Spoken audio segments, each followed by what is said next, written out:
Emmerdale's Moira Dingle, Natalie J. Robb, was tough? The feisty attitude, the Rosie the Riveter overalls, the sheer street cred which comes from pulling Kane Dingle, Jeff Hordley. Good times. Now there's a new farmer on the land. The dog-killing, people-trafficking, drug-dealing criminal queenpin, Celia Daniels J. Griffiths. Since her arrival in June 2025, Celia has turned Butler's farm into a nightmarish stable for the poor, vulnerable people she has forced into domestic slavery, including the formidable ex-wrestler Bear Wolf, Joshua Richards. She even forced him to bury one of the workers who died in captivity on the land, and all under Moira's nose. The two fellow farmers were friends at first. Celia was able to charm Moira with a respectable front, just like she does with everyone else. But Moira's no fool. What started as an amiable business partnership soon turned sour when she started to see Celia's true colors.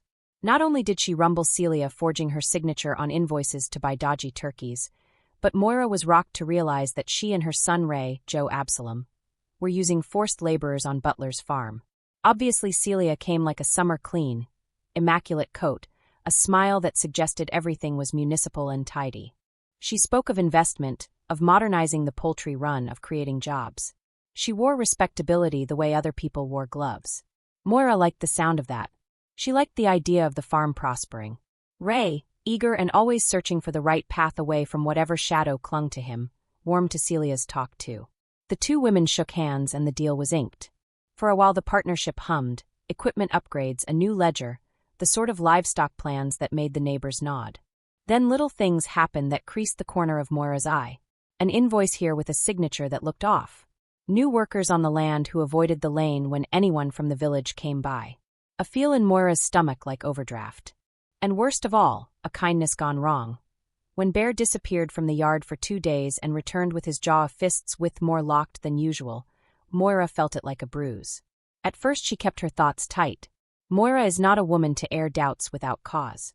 She watched Celia work the farm the way you watch a stranger at a bus stop, noticing what they do without wanting to intrude.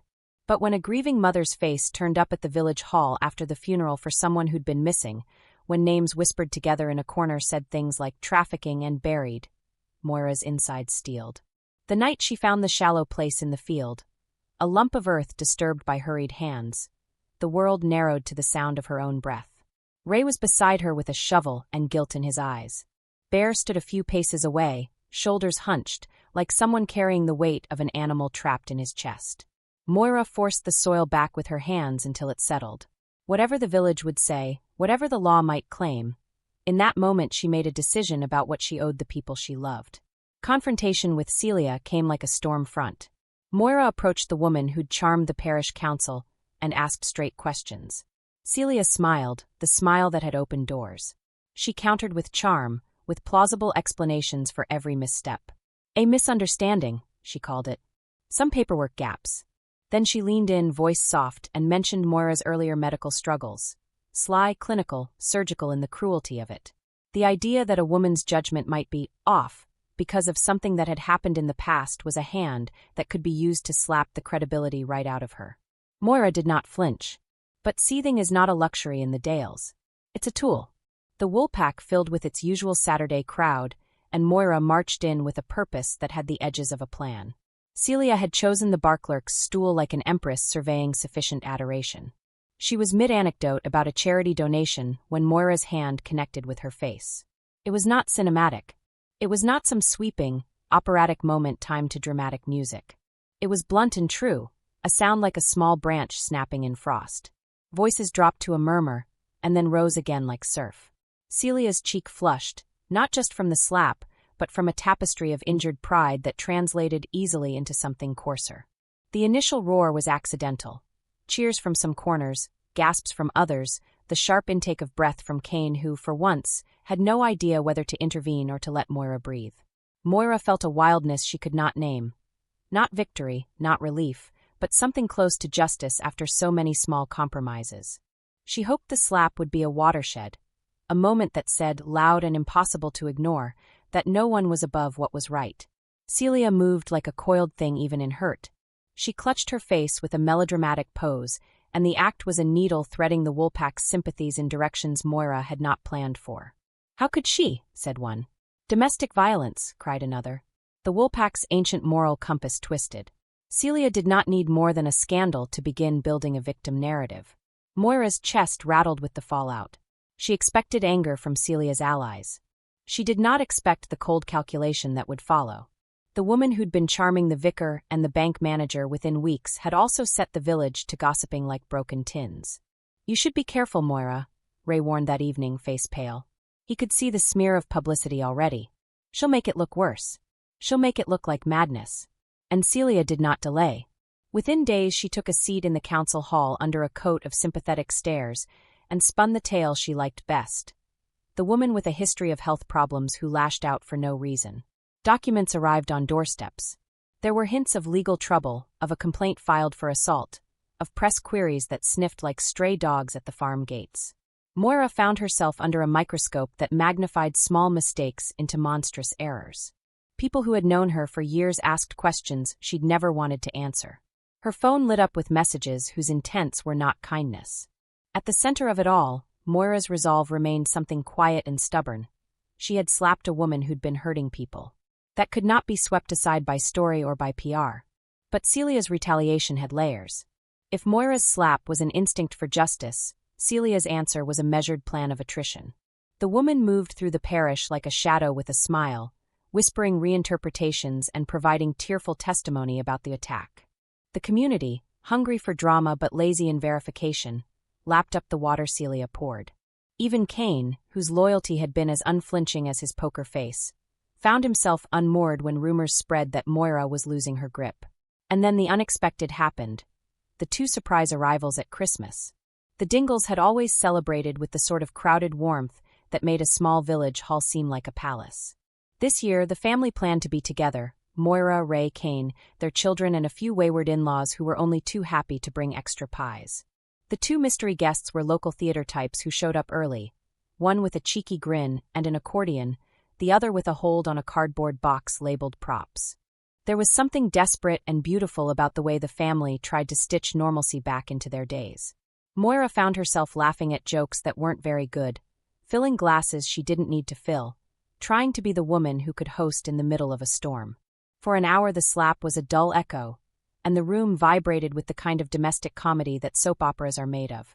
One of the newcomers, a wiry man who announced himself as Alfie, tried to get Kane to dance. It was a humiliatingly gentle attempt. He tapped a foot, asked Kane for a partner, and then made a show of being surprised when the rough-and-ready farmer refused. But Kane, who wore his heart in a cussed private pocket, did the partially impossible. He let himself be cajoled. Someone half-shouted about reels and reels were played on a battered old tape recorder. And for a few minutes Moira watched Kane's eyes shine like a child's. It was a bomb. The scenes on that Christmas day were almost cinematic. The table heavy with plates, the fire spluttering as if tickled, the family passing plates like they were passing history itself. Even Ray's voice softened when he spoke to his mother. "We'll get through, ma'am," he said, and the words hummed with the fierce, hollow certainty of youth that thinks speech alone can fix anything. But the calm was exactly what made the next knock on the door feel thunderous. Celia, it turned out, had allies beyond the village's gossip benches. She'd lined up a solicitor, and a complaint had turned into a legal action. The charge of assault was on track. The right kind of paper could make a story stick, and Celia handed out the right papers with a lovely, tragic wrist. Moira was accused of being unstable. She was accused of lashing out without provocation. In the court of public opinion, Celia painted herself as the injured party. In the legal court, she took steps to make the Woolpack's whispers into something tangible.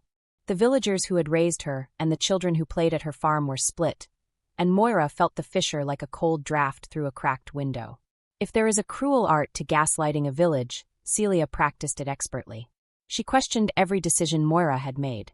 She brought up clinic visits Moira had had months prior, suggested they were evidence of poor judgment.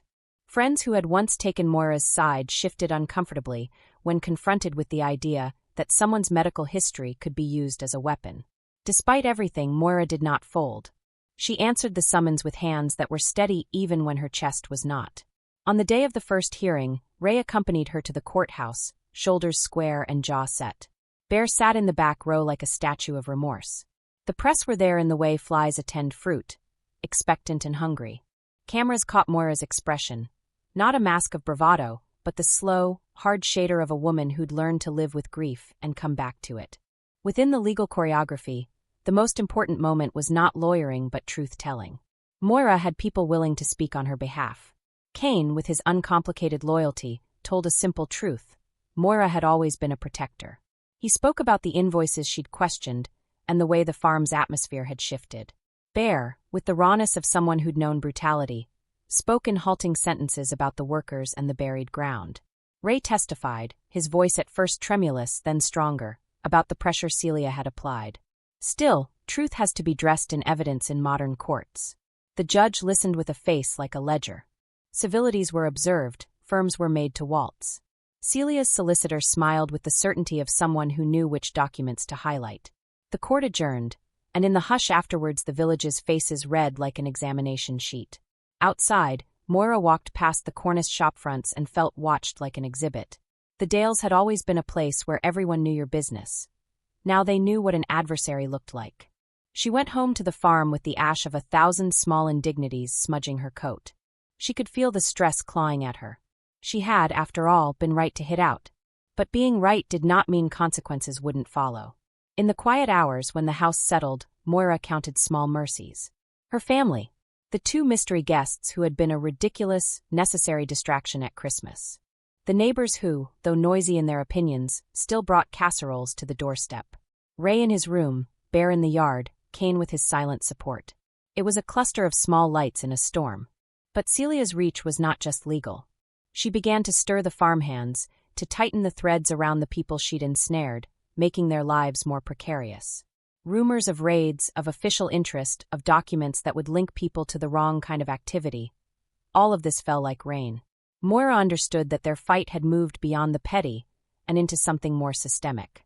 If Celia wanted power, she would apply it like a slow, corrosive solvent until it ate away at anything that stood between her and the kingdom she wanted. And so the Dingles prepared for the next move. Meetings were held around cracked kitchen tables. Strategies were improvised like recipes. A dash of public statements, a cup of witnesses, a spoonful of community outreach. The parish priest was visited. The local MP got a polite letter. The effect was not immediate. Community sentiment is not a light switch you can flip. It's a weather pattern. But they were acting, and action kept the kind of panic at bay that immobilizes people. Moira's stress manifested in small, human ways. She woke with a tightness in her throat, a clench of worry in the muscles that had once only carried hay bales and grief. She lost sleep. She snapped at Ray for small things. A mug left in the sink, a shirt on the floor. Those near her saw the fraying, the way that someone long used to being sure could become unsure under sustained pressure. Natalie's words about stress were not a quote, but a pulse that traveled through Moira's days. And yet there were still moments of levity that the Dales cannot help but produce. Kane learned a new jig in his clumsy way. Ray cracked a joke that made everyone laugh until the plate rattled. Bear, who had been carved out by suffering, found relief in a small, private moment with a record player and a box of old vinyl. Moira herself laughed at something plain and human. The sight of Alfie, the accordion man, trying to teach Kane how to bow and failing spectacularly. In those moments, the farm felt less like a battlefield and more like a stubborn, beating heart. The year edged toward its end with the inevitable. Court dates penciled in, voices rising and falling in the village like wind around hedgerows, Celia's smirk never far from a mirror. Moira prepared herself for a rough start to the new year. She knew the weeks ahead would be long. She knew that Celia would not relent. The woman had the eyes of someone who saw life as a ledger to be balanced in her favor. Yet Moira also knew that she had something more durable than a signed petition or a legal brief. She had a family who could stand up and say what they'd seen, a community with a memory long enough to hold on to truth when spin tried to scrub it away, and a stubbornness so deep that she could root herself against the fiercest drought. Thanks for watching. Don't forget to like, comment, and subscribe to Emmerdale Echoes.